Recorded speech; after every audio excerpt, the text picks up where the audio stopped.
UP में BSP सभी 80 सीटों पर अकेले चुनाव लड़ने का ऐलान कर चुकी है। बीएसपी चीफ मायावती ने कहा कि वो इंडिया और एनडीए दोनों में से किसी एक के साथ गठबंधन नहीं करेगी और सभी सीटों पर अपने उम्मीदवार उतारेगी। लेकिन बीएसपी चीफ का ये फैसला उन पर ही भारी पड़ता हुआ दिखाई दे रहा है। अखिलेश यादव ने दावा किया था कि हम बीएसपी चीफ को पीएम पद देने को तैयार थे, लेकिन मायावती पर शायद कोई दबाव था जिस कारण से वो इंडिया गठबंधन में शामिल नहीं हुई।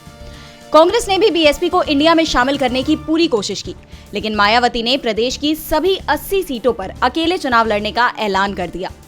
अब मायावती का ये फैसला उनकी पार्टी पर भारी पड़ता दिखाई दे रहा है। बीएसपी की हालत 2014 के आम चुनाव जैसी होती दिख रही है, जब पार्टी की सीटें शून्य हो गई थी।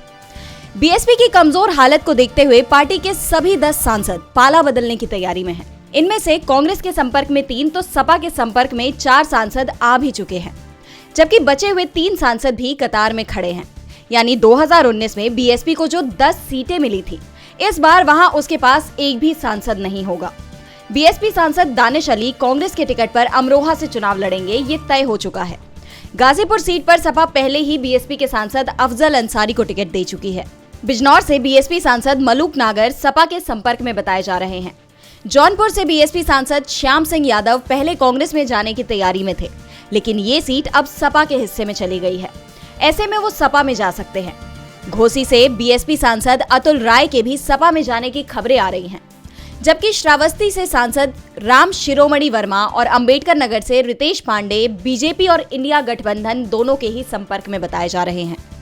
दरअसल बीएसपी सांसदों को उम्मीद थी इंडिया गठबंधन में अगर बीएसपी शामिल होती है तो जहां बीएसपी 2019 में चुनाव जीती थी, वो सीटें बीएसपी को ही मिलेंगी। लेकिन जब मायावती ने अकेले चुनाव लड़ने का ऐलान किया तो इन सांसदों ने भी पाला बदलने की तैयारी कर ली है। डीबी लाइव की रिपोर्ट।